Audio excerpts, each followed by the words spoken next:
Olá, pessoal, sejam todos bem-vindos à segunda edição da Festa Literária de Pirapora. Sejam bem-vindos para esse bate-papo com uma convidada muito especial, que é a Rosiana Murray. Está aqui conosco para bater um papo sobre poesia e formação de leitores. Rosiana, seja muito bem-vinda. Obrigada. Quero fazer uma apresentação da Rosiana para vocês. A Rosiana ela é autora de livros, de poesia e contos para crianças, jovens e adultos. Atualmente também a Rosiana tem muitos e-books, não é, Rosiana? E ela é graduada em Língua e Literatura Francesa pela Universidade de Nancy, através da Aliança Francesa. Ela já recebeu ao longo da carreira um monte de prêmios. Então, a gente vai conversar com ela a partir de agora, principalmente com foco assim na formação de leitores, porque ela trabalha com um projeto de leitura Café, Pão e Texto, e recebe alunos de escolas públicas, né, antes da pandemia, na casa dela para um lanche com os alunos e conversar sobre poesia e sobre literatura. Então, bem-vinda mais uma vez, Rosiana.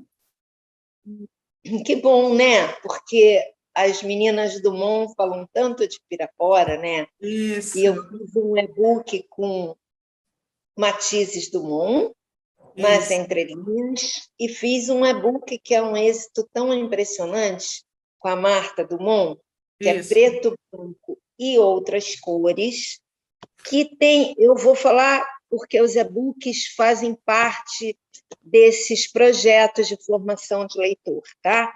Então, vou começar falando dos e-books por causa de Pirapora, por causa das minhas amigas do Mon.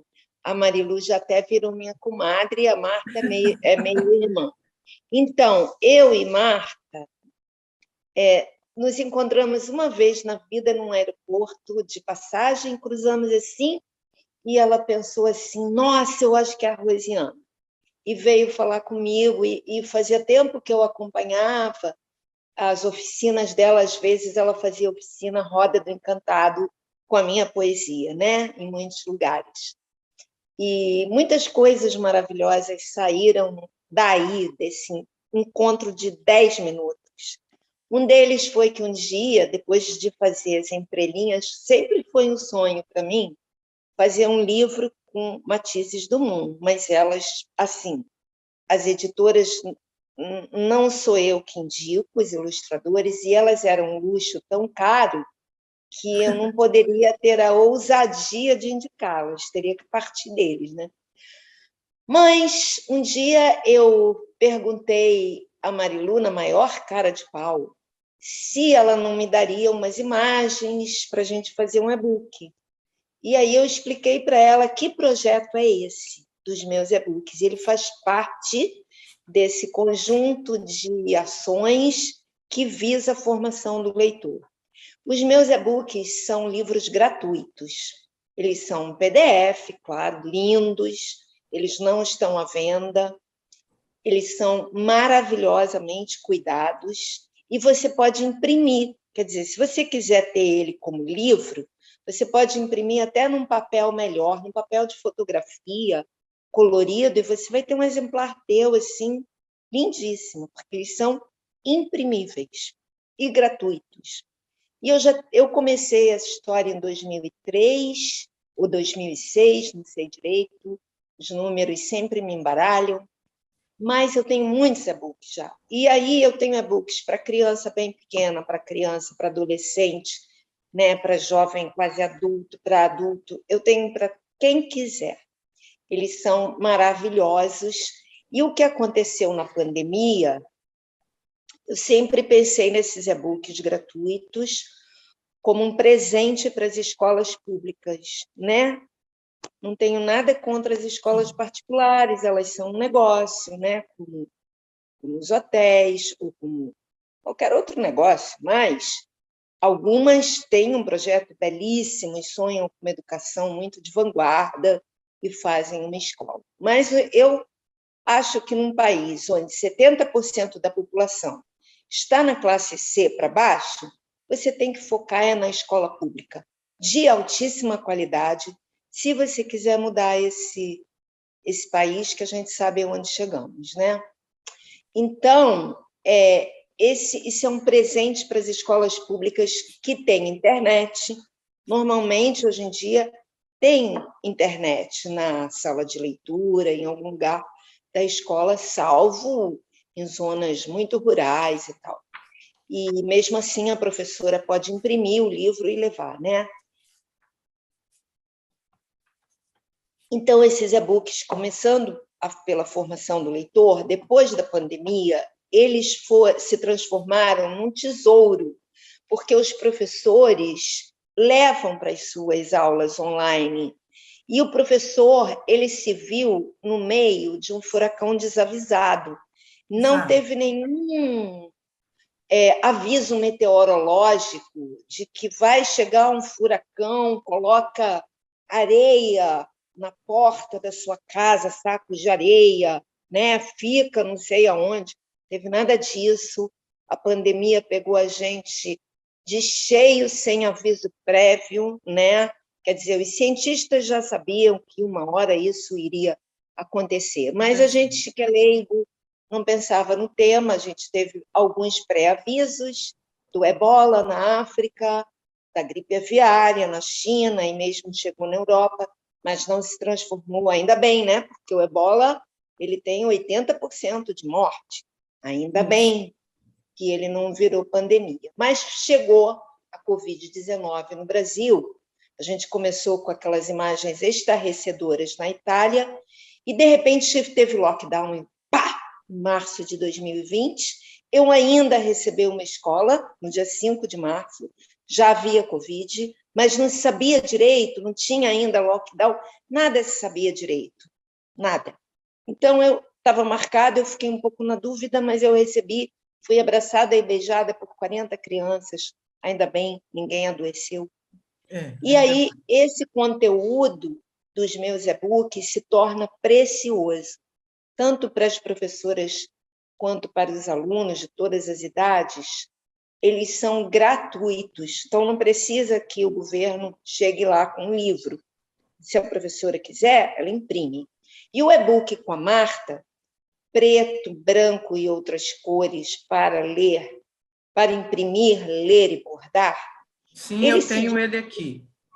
Ele se desdobrou em tantas maravilhas, a gente nem estava esperando. Uma amiga minha, que é arte-terapeuta em Israel, ela me disse que queria trabalhar, ela trabalha com refugiados, com pessoas com traumas de guerra, mulheres, né? Principalmente, acho que ela trabalha com mulheres. Faz um trabalho belíssimo, e ela ficou tão maravilhada que ela falou: eu quero esse e-book aqui em Israel para os arte-terapeutas trabalharem. Então, ela traduziu com uma amiga, e ele está em hebraico no meu site, sendo trabalhado com mulheres refugiadas, com mulheres, com crianças com traumas, né, de guerra, num país que vive em guerra. Então, e depois aconteceu uma coisa tão magnífica, que a Fundap, que é uma fundação cultural de Teresina, do Piauí, né, Fundap Piauí, Fundação Cultural do Piauí, eu não sei o que é esse A exatamente, bom, as siglas são assim. Eles conseguiram entrar num edital Aldir Blanc para produzirem livros gratuitos para as escolas, e o nosso livro foi contemplado e virou um livro físico. O nome foi mudado, as crianças votaram em vários títulos, e ficou As Linhas que a Vida Borda. Ficou uma verdadeira maravilha. Lindo. Vendo? Tá Cada lindo. bordadeira, porque é um trabalho todo comunitário também, quer dizer, tem um conceito do começo ao fim.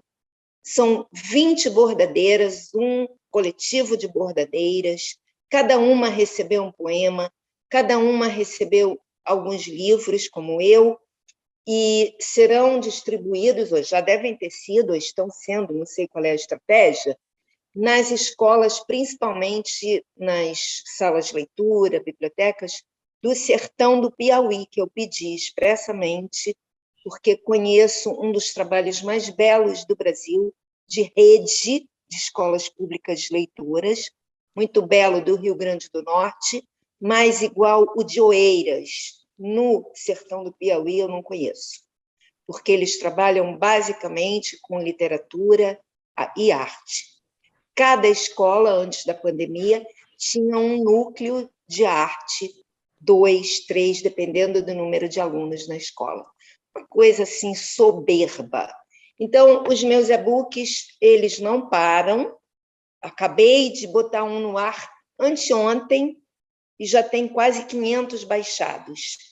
Ele se chama Aulas de Corte e Costura. E, assim, todo mundo tem na sua genealogia uma mãe costureira, avó costureira, ou tia, alguém, bisavó, né? Então, esse livro é muito bonito, porque ele faz essa junção da escrita. Espera um momento, que uma coisa assim que acontece nas lives, mas eu vou levar o telefone e a gente inclui isso nas vamos lives. Conversando aí. Vamos conversando, porque eu tenho um senhor que entrega ovos de galinha de verdade, criada solta, na minha casa aqui em Saquarema. Então e ele acabou de tocar a campainha. Então, vocês vão participar. Vamos lá conhecer. Na live de Pirapora. Conhecendo o vendedor de ovos. O vendedor de ovos, uma coisa extraordinária, né? Conhecer um vendedor de ovos numa live, é incrível. Mas nas telas acontece de tudo, que nem dizem os mineiros, né? Que acontece de tudo. Então, isso, de tudo. Aí eu vou aproveitar... Ó para você ver também, Rosiana. Ó para você ver. Ó para você ver só que coisa acontece, só que trem mais incrível. Então, eu vou buscar os ovos e vou aproveitar e vou mostrar o que eu tenho diante da minha casa. O senhor tem troco, por favor? Tudo bom? Tudo ótimo. Então, ele tem uma criação de galinhas. Quantas galinhas? Umas 800 galinhas, tudo solta, não pode mentir. É verdade. Não pode mentir que você está falando para Pirapora. Eu estou fazendo uma live para Pirapora. Não sei como eu vou pegar esses ovos agora, sem cair, fazer uma omelete natural. Tchau! Eu ia mostrar para os leitores o que tem na frente da minha casa. Vê se dá para ver. Dá. Deu para ver o mar? O mar. Incrível, né? Gente, Rosiana, ela é assim uma cronista diária. Eu acompanho ela no Face, né, as postagens dela. Eu fico assim maravilhada com a quantidade, com a criatividade, com a criação dela, inspiração, todos os detalhes são inspiração para ela, né, Rosiana? Você porque e eu vou te falar que essas postagens são um equilíbrio, são um alento para a gente, sabe? Porque todo dia você depara com uma postagem nova, com detalhes, falando sobre paisagem, falando sobre a vida, né? Todo dia nas redes sociais de Rosiana. Pois é, por exemplo, esse senhor dos ovos, o seu Ocirão, ele trabalhava no Correio, e no Correio eu já era amiga de todo mundo, porque eu mando livro. Quem me pedir livro... estão fazendo uma biblioteca, e eu não sei aonde pedir livro, eu vou lá e boto algum livro de presente. Aí ele ficou meu amigo, e aí ele falou que ia se aposentar para criar galinha. Então, aí já fizemos um combinado dele me entregar os ovos, entendeu? Tem uma outra moça no Correio que a gente ficou sempre conversando e tal, e ela tinha uma filha, aí eu levei livro de presente, incentivei ela a fazer uma assinatura na Taba, na leiturinha, onde fosse, ela fez. Mas, então, encerramos o tema dos e-books. Eles estão no meu site, é gratuito. E agora você queria saber onde que eu aprendi a trabalhar com formação de leitores? Sim, gostaria muito que você falasse. Então, o médico estuda há muitos anos, né? Mas se ele não for para o campo, ele não vai saber nada. Então, ele tem que ir para um hospital público para atender gente chegando baleada de acidente, toda arrebentada. Aí ele vai aprender, né? Então, eu estava muito bem na minha casa e recebi um telefonema do Proler, em 93, final, no começo de 94, por aí, 93, e me convidando para participar do projeto. E aí eu fui lá e eles simplesmente só me falaram que eu ia dar uma oficina que duraria 4 horas, numa cidade tal, que eu já não lembro qual foi a primeira que a gente foi, e que era de leitura e escrita. Mas, assim, não me deram uma bibliografia para eu pesquisar alguma coisa, eu não estudei isso, aí eu fui aprender fazendo, entendeu? E eu bolei uma oficina lá que tinha cabeça, corpo, perna, tudo direitinho, começo, meio e fim, e deu certo, para minha surpresa, deu certo. E a gente ficava 5 dias numa cidade, então era uma oficina que durava 5 dias, você tinha que programar aquilo para ser um pedaço de um dia, então eu programava por temas, sempre ligados à memória, que é a minha vibe, é a memória. Sim, ancestralidade, memória, né? E sensibilidade mesmo, porque eu podia, por exemplo, não me interessar por nada, não saber o nome desse moço que me entregou os ovos, não saber a história dele, mas eu me interesso. Então, isso você pode fazer com as pessoas, ensiná-las a abrir isso. É um portal. Você abre o teu olhar, o teu interesse, e a tua compaixão vai aumentando, porque você vai se emocionando com a história do outro. E aí eu aprendi uma coisa muito maravilhosa durante os 3 anos que eu viajei sem parar com o Proleto. Era igual a aeromoça. Eu chegava em casa, tirava a mala aqui, eu estava no sul, arrumava outra que ia para o Nordeste, era assim, pá, pá, pá, pá, porque gostavam das minhas oficinas, né? Até que deram um golpe, quer dizer, golpes existem até na Biblioteca Nacional, e aí o projeto acabou como ele era, né? E aí não me chamaram nunca mais, porque eu fazia parte daquela outra leva de gente, e é tudo muito complicado quando existem esses golpes, a gente tem que lembrar que no dia seguinte de uma revolução já tem uma elite, né? Isso. É terrível. O ser humano é incurável, né? Depois da Revolução Francesa, o Napoleão se coroou sozinho imperador, né? Sozinho. Sozinho. Dispensou o Papa, né? Eu sou muito mais que Papa, sou Deus. E aí eu aprendi uma coisa belíssima, porque o Proler acompanhava, a gente trabalhava com gente muito humilde, às vezes, em cidades pobres, e as mulheres, onde que elas tinham um espaço para falar? Nenhum, né? Mulheres subjugadas, né? Muitas vezes. E aquelas mulheres, quando saíam, tinham uma oficina de leitura e escrita, tinha oficina de cinema, tinha de teatro, de contação de histórias, tinha oficina de tudo. Podíamos ser 25 pessoas, artistas, viajando juntas num projeto pago pelo governo federal. E eu me lembro uma vez que a gente estava com o Amir Haddad, né, de teatro, e ele falou assim, gente, o dia que descobrirem como esse projeto é subversivo, ele vai acabar. Porque ele está fazendo uma revolução com as pessoas que ele atinge. E sim, o Proler acompanhou muitas pessoas, muitas comunidades, né? Que depois o Proler continuou em muitas comunidades, e muitas mulheres se separaram, muitas mulheres voltaram a estudar, muitas mulheres foram trabalhar, sentiram essa urgência de ter sua própria subsistência, porque dinheiro é poder, né, também. Então, eu aprendi uma coisa que foi tão valiosa. Não existe idade para você fazer a formação do leitor. E aí eu vou te falar do clube de leitura. Depois eu falo do Café por um Texto e depois eu falo um pouco da minha obra. Tudo para mim está conjugado, sabe? Eu tive a oportunidade de trabalhar em Cataguases com a equipe do Proler de Cataguases, sabe? e a gente fazia um trabalho, elas fazem um trabalho muito Muito bonito belo, nas muito belo. escolas. E, a, Sim.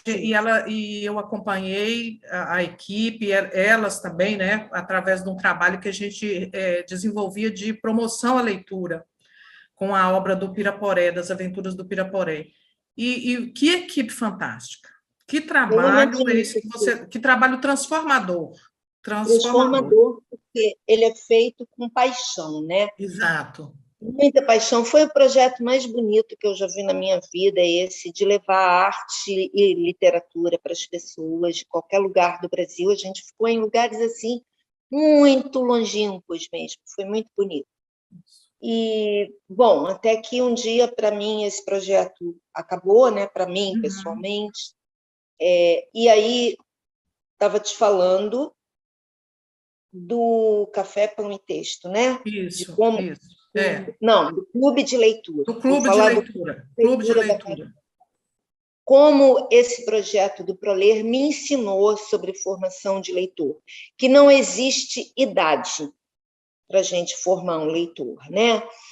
Então, eu cheguei em Saquarema em 2002, né? Já vai fazer 20 anos, ano que vem, e eu quis trabalhar numa escola com uma turma durante um ano, porque o ProLer me dava 5 dias. Eu falei, e se eu tiver um ano? Eu queria fazer essa experiência. E uma escola bem perto da onde eu estava morando, antes de fazer essa casa, me deu uma turma, não no contraturno. As crianças do 8º e 9º ano, elas tinham que sair das suas aulas para ficar comigo um tempo, que era uma oficina de leitura, não tinha escrita. Bom, os professores me odiaram, claro, né? Porque eles queriam vir para a oficina. No final do ano, eu consegui. Eu consegui levar e os professores entenderam. E depois todos ficaram super meus queridos. Mas foi bastante conflitivo, porque era um conflito. Tinha que tirar os alunos da aula para vir para a oficina de leitura. Oficina. Como era uma coisa diferente, eles preferiam, claro. E essas crianças, na verdade, pré-adolescentes, foi uma experiência tão maravilhosa, porque eles aprenderam a ler. Eles, claro, eles sabiam ler, mas eles aprenderam a ler de verdade. Eu ensinei para eles, a gente lia contos, porque dava para ler numa aula só, né? A gente fazia uma leitura compartilhada e discutia. E o negócio ficou tão bom, mas tão bom, que até a TV Futura gravou a gente. Foi maravilhoso, assim. Eles viraram incríveis. Eles foram se dando conta de que dá para entrar mais e entrar mais no texto, sabe? E eu contei para eles que todo conto tem um pulo do gato, né? E a gente sempre ia descobrir o pulo do gato. E eu não lia para eles literatura de criança, eu lia para eles literatura. A gente leu Gabriel Garcia Marques, a gente leu Lígia Fagundes Telles, a gente leu Mil e Uma Noites, a gente leu Dickens. Eu fui pegando coisas que eu achava que ia ser bom para a gente discutir. E a gente discutiu, foi lindo, e a partir daí a Secretaria de Educação, que ficou sabendo do que estava acontecendo nessa escola, ela me chamou para ajudá-la a implantar um projeto de leitura aqui, e eu comecei a trabalhar com as professoras primeiro. E é engraçado, porque eu dava os mesmos textos para as crianças, para os adolescentezinhos e para os professores. E, às vezes, tem um livro do Gabriel Garcia Marques, O Conto de um Navio que Encalha, que eu esqueci o nome, que até fizeram uma edição para criança, que as crianças lidaram com aquele nonsense dele, maravilhoso, da maneira mais tranquila, amaram, e os professores tiveram bastante dificuldade para entrar. Nunca tinham lido nada dele, né? Então, eu criei o Clube de Leitura da Casa Amarela pensando nos professores de Saquarema, porque existe o seguinte, é uma prerrogativa, é uma lei obrigatória. Professor não leitor não vai fazer leitura. Ele não tem como formar leitor. Você não passa nada se você não tiver uma paixão por aquilo que você quer passar. Até um vendedor precisa ter uma paixão pelo que ele vende, senão ele não te convence. E aí eu quis criar esse clube para os professores. Eu pedi ajuda da secretaria para ela distribuir uma carta para as escolas. Eu indiquei um primeiro livro, que era um livro incrível, chamado O Leitor, que tem um filme de um autor alemão, que eu não vou lembrar o nome, de uma mulher que é uma nazista, né? No final do filme, do livro, você fica sabendo que ela é analfabeta. Então, e era apaixonada por livros. Então, achei que tinha tudo a ver para começar um clube, né? Bom, vieram poucos professores. Eu tenho alguns professores de Saquarema até hoje. O clube já tem 10 anos, 11 anos esse ano, completa 11 anos. Mas começou a correr a notícia e veio gente de outros lugares. E, assim, eu recebi gente que nunca tinha lido. Tenho 2 leitoras que nunca tinham lido. Uma é uma leitora incrível e fanática, é uma leitora. Ela se transformou numa leitora voraz. E foi lindo, um dia ela veio aqui, porque antes da pandemia, nos encontros presenciais, eu ofereci um almoço, às vezes tinha 25 pessoas. Ofereci um almoço, era lindo. E uma vez ela trouxe uma sobremesa e veio buscar o recipiente onde ela trouxe a sobremesa de presente. E aí, na porta, ali no portão, que você viu, eu recebi os ovos, ela falou assim: Rosiana, eu queria te dizer o que você abriu para mim na minha vida. Você abriu uma porta imensa, mas não é uma porta, você abriu um mundo para mim. E eu tenho muito orgulho dessa leitura. Tem uma outra leitora que não tinha lido nunca e que veio algumas vezes. Ela era do Rio, e ela, num dos livros, que era O Carteiro e o Poeta, ela chorava compulsivamente falando do livro. E aconteceu uma coisa estranhíssima que eu ainda não consigo descobrir o que é. Ela foi embora. Ela não aguentou essa, né? Eu comecei a fazer aulas de leitura com a minha caseira, que está comigo há 20 anos, que eu amo de paixão perdida. A gente é irmã, não é minha caseira. E ela estava melhorando, porque ela só fez até o segundo, acho, primário. Mas a gente fazia lista de palavras novas, anotava. Eu peguei um livro muito legal para criança, que são As Aventuras de Pilar, da Flávia Lins, que é maravilhoso. Pilar na África, porque ela é mestiça, são as origens dela. Ela apaixonou e ela estava indo bem, bem, bem. E, de repente, ela não quis mais. Ela falou que ficava muito cansada. Então, esse é um enigma que eu estou jogando aqui, que eu ainda não desvendei. Será que é medo? É medo desse mundo que se abre? Eu acho que sim. Tem a ver, não é tudo, né? Mas eu acho que tem a ver. É um mundo novo, é um mundo de conhecimento, né? E, de repente, eu não dou conta, não dou conta dele. Medo. Ou então eu tenho que ir devagar. Bom, então eu criei o Café Pão e Texto, foi uma consequência do trabalho de leitura que eu fazia com a secretaria, que eu recebia alunos e professores, e a secretaria estava aqui institucionalmente, fazia ata, e durou alguns anos, que eu não sei te dizer, porque não me dou bem com números, e, de repente, a secretaria achou difícil ter que trazer alunos, professores de ônibus, achou muito difícil, que não valia a pena, e acabou. E eu fiquei um ano muito deprimida, muito triste, porque era algo precioso para mim, aqueles encontros, era uma coisa fabulosa. E aí um dia eu acordei e eu odeio ficar de vítima, ou ficar me lamuriando, sabe? Então eu acordei e falei para mim mesma: chega de lamúria, essa energia é de pântano. E anunciei, porque eles me davam uma segurança que eu abro a minha casa, né? Mas eu falei: mas, gente, qual é o perigo? O meu muro é baixinho, ninguém entra, não tem perigo nenhum, vou abrir minha casa. E aí eu anunciei no Facebook que eu criei um projeto de leitura, café, pão e texto, para receber escolas para um café da manhã. E, para minha surpresa, eu tinha filas, e eu me propus, e vinham de longe.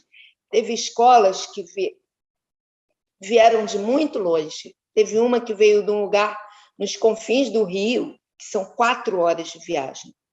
Acho que eu esqueci o nome, não é Cataguases. Mas, então, eu recebi escolas sem parar, anos e anos. Eu me propus receber uma escola por mês, porque é um trabalhão, né? Preparar aquilo tudo, mas tinha vezes que eu recebia até 3 escolas, porque meu coração é um pouco mole, e aí me imploravam. E aí... Enchia a casa. Hã? Aí enchia a casa. Era lindo! Eu comecei, o Face está me dando fotos de alguns antes da pandemia, eu estou postando de novo. Eu mesma não acredito naquela beleza. Era uma beleza. Eu recebi desde pequenininhos, adolescentes. Eu recebi a experiência mais diferente. Foi uma escola daqui de Saquarema que não veio pela secretaria, veio por conta própria, que era estadual, nem estava na secretaria. Era ensino médio, eles estavam no segundo ano do ensino, no primeiro ano do ensino médio. Chovia cântaros, e aí eu fiz dentro de casa. Então, tinham 2 professoras, eles sentaram no chão, eu sentei, e a gente começou a falar, olha, eu falei, olha, eu sempre falo, vocês não estão na escola, aqui em casa pode falar de tudo, sexo, drogas e rock and roll, não tem censura. Qualquer tema que vocês queiram falar, por favor, eu vou responder. Para mim não existe tabu, né? Tudo que faz parte do humano, a gente tem que poder falar. Isso, naturalmente. E realmente, eu já recebi uma turma aqui de uma comunidade conflagrada e tudo, que foi narrado um adolescente que se cortava. Eles tinham essa confiança em mim, entendeu?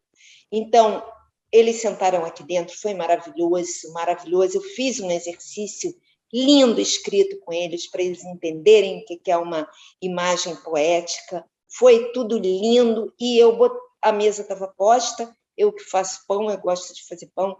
Aí um menino era muito fofo, ele tinha um brinquinho assim, super fofo, todos eles, né, no ensino médio. Ele olhou aquele pão, comeu um pedaço e falou, por favor, me ensina a fazer pão, que eu preciso ganhar algum dinheiro. Aí eu falei, eu ensino. A gente podia fazer uma oficina de pão aqui. E aí a professora combinou que quando eles estivessem no último ano, ia fechar o ano com essa oficina. E não é que ela lembrou, ela me ligou, me escreveu e falou, vamos fazer a oficina de pão. E foi a coisa das mais inusitadas e lindas, porque eu arrumei a mesa da varanda com uma toalha de plástico transparente, botei todos os ingredientes, eu ia falando, né? E eu comecei a amassar, pena que não filmaram, e cada um ia amassar um pouquinho. E era muito legal, todo mundo aplaudia quem amassava. E enquanto o pão crescia e enquanto o pão assava, a gente fez rodas de leitura. E foi maravilhoso, maravilhoso. Foi, assim, sem palavras, porque foi ao vivo, eles comeram o pão que eles fizeram, a gente conversou sobre todos os temas, a gente leu poesia, a gente leu conto, a gente falou sobre bullying, a gente falou sobre tudo. E então, esse Café Pão e Texto me faz muita falta, mas eu não tenho certeza nem que ano que vem a gente possa voltar, porque a gente está lendo agora e vendo que na Europa estão chegando cepas diferentes e está voltando. Então, não sei o que a gente vai ter ano que vem. Eu me propus que a gente viva um dia depois do outro. Se der, imediatamente a gente começa. Mas eu não vou colocar ninguém em risco, fazendo uma viagem para cá, professores, se as escolas abrem, eu não tenho nenhuma responsabilidade nisso. Sei que faz muita falta para todo mundo, mas eu não ponho ninguém em risco. Então, para substituir, que não substitui, claro, nada substitui isso. Aquelas 30 crianças, 40, 25, aqui falando como no palco, se expressando, falando os seus sentimentos, indo no jardim, conhecendo o mar pela primeira vez, lanchando. Se a escola era muito longe, eu dava um almoço, me abraçando, me beijando. Isso pode ser substituído por alguma coisa? De jeito Não, nenhum. de jeito nenhum. Mas eu fiz um canal para as escolas, chama Rosiana Murray Oficial no YouTube. E é assim, o professor tipo aqueles programas de rádio, o professor me pede: Rosiana, você grava um poema para minha turma, 5º ano da escola tal, da cidade tal. Aí eu gravo, falo o nome da professora, falo o nome da escola, né? Falo o nome da cidade e ela leva para a sala de aula. Então, uma maneira que eu encontrei de não abandonar as escolas. Eu não abandono. Esse ano eu estou entrando em aulas de escolas públicas, né? Estou entrando em aulas e é isso que eu posso fazer, né? Então, a minha obra não está dissociada de um projeto pessoal de colaboração para a formação do leitor e para o enriquecimento da escola pública, né? Porque a saída única que a gente tem é a educação. Não tem outra. Como você faz mobilidade social? E, para mim, assim, o esvaziamento, o abandono, o baixo salário, tudo isso é um projeto de país mesmo.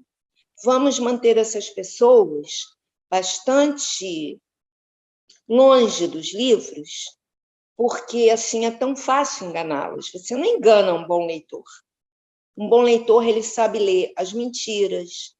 Às vezes, eu que sou uma leitora, que me considero uma boa leitora, até eu caio em fake news. Imagina quem não é bom leitor. Então, você tem que ser um bom leitor para você poder se defender, inclusive. Porque quem é muito pobre e não é leitor e é pouco escolarizado e tem uma alfabetização precária, ele não pode se defender diante de uma injustiça. Ele não tem palavras. Né? São vítimas das fake sem news. Palavras, né? Sem palavras. Então, é isso, tudo isso é relacionado com esse trabalho que eu amo, eu faço tudo de graça, é tudo gratuito, é tudo com amor mesmo, muito amor. E a minha obra de tantos livros, ela está junto com tudo isso, porque a minha obra fala alguma coisa, ela diz alguma coisa. Muito, ela diz muito, ela diz muito. Eu tenho alguns livros que eu amo, são meus livros de coração, alguns livros seus. Eu gostaria, assim, a gente está, o tempo vai, né? Vai apertando aqui. Eu vou ler alguns poemas, então, né? Isso, queria muito que você lesse uns poemas para nós. Vamos ler alguns poemas. Eu vou escolher um poema desse livro que eu escrevi para os adolescentes, chama Carteira de Identidade, pela editora Lê, que é um livro sobre identidade, né? Quem sou eu, né? De onde eu vim, para onde eu vou, por quê, qual o sentido da vida, né? Então, eu adoro esse livro, ele foi feito com a Elvira Vinha, ela utilizou preto e branco, bico de pena, ela utilizou muitas vezes as marcas do nosso polegar, que são únicas, né? E eu queria ler um poema, abriu a casa assim, né? Que se chama Alegria, porque a alegria, ela existe apesar de qualquer situação terrível que possa estar acontecendo. Ela é um rio que corre dentro de você e que independe de qualquer coisa. O Krenak fala tanto disso, é tão bonito. É a alegria de estar vivo nesse planeta maravilhoso, tão belo, né? De fazer parte dessa família humana tão bela e tão destruidora também, mas ainda bem a gente faz parte do lado belo, né? E essa alegria, como que a gente aciona essa alegria? Eu acho que a gente aciona com todos os sentidos que a gente tem, né? Então, aprender a olhar é muito importante para a gente acionar essa alegria e para a gente fazer contato com as coisas boas, com a esperança, com os afetos, nesse momento duro, né? Então, vou ler esse poema que eu abri ao acaso, que chama Alegria.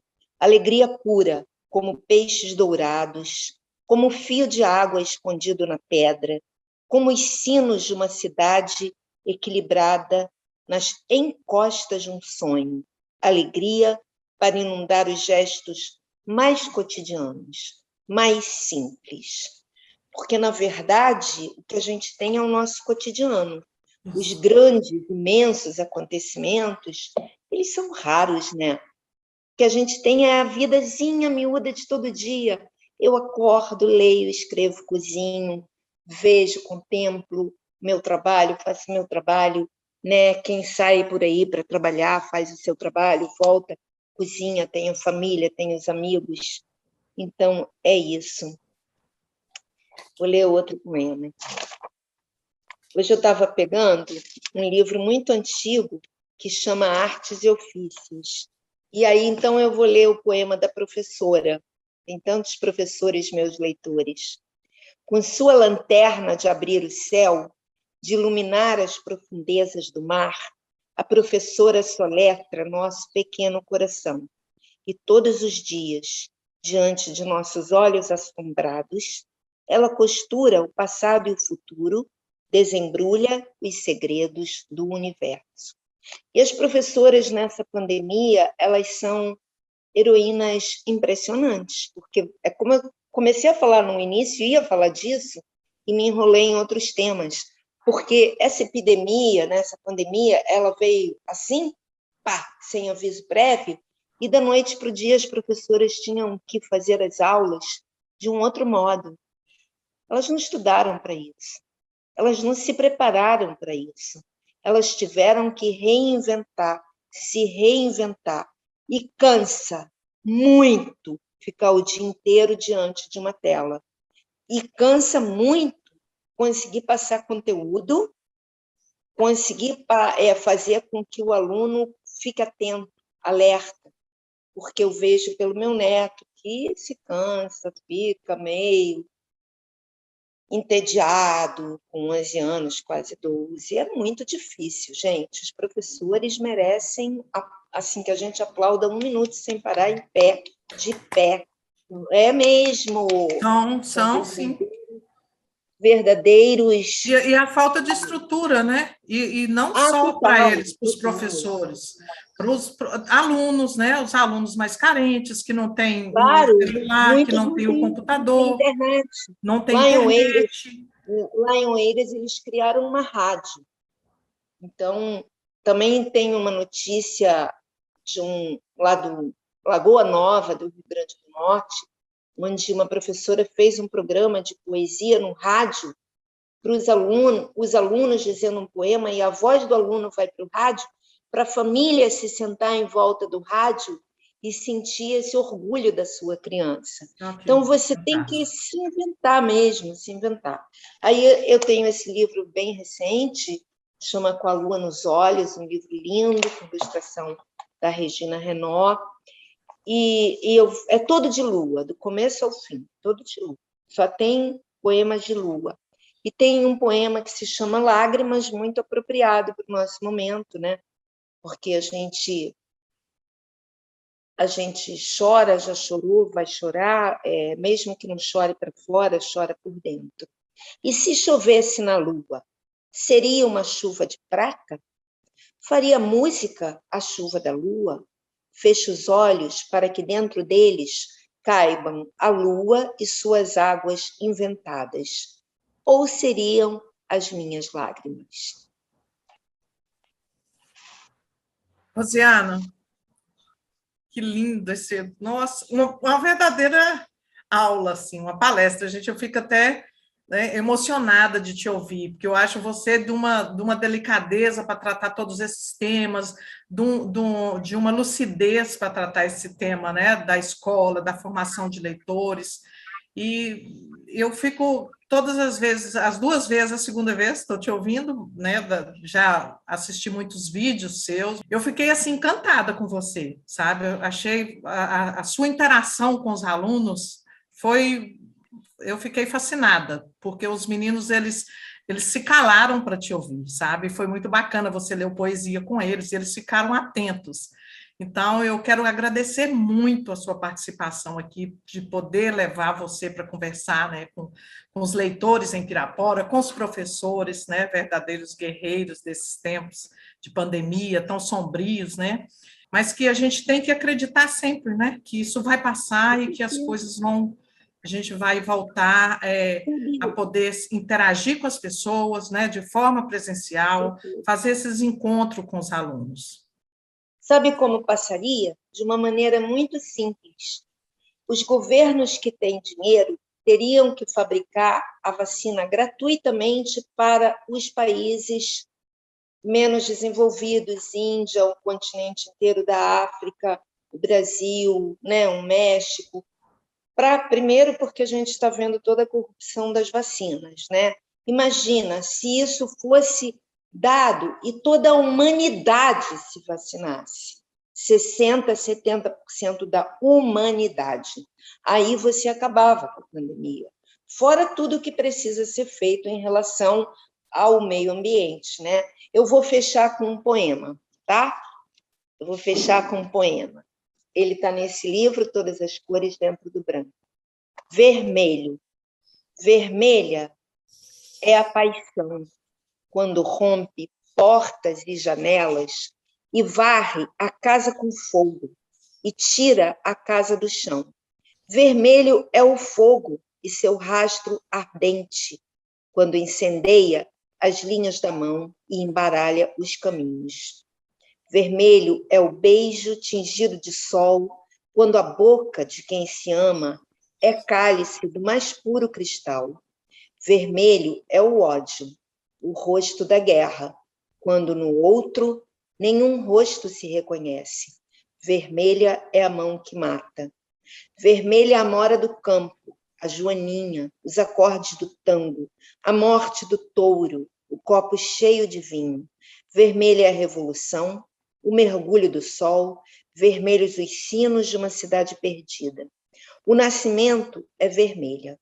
Vermelha é a vida. Então, que a gente aposte na vida. Sempre. É isso. Sempre apostar na vida. Obrigada. Muito obrigada. Um beijo grande. Tchau. Tchau. Pessoal, espero que vocês tenham gostado do bate-papo com a nossa poeta.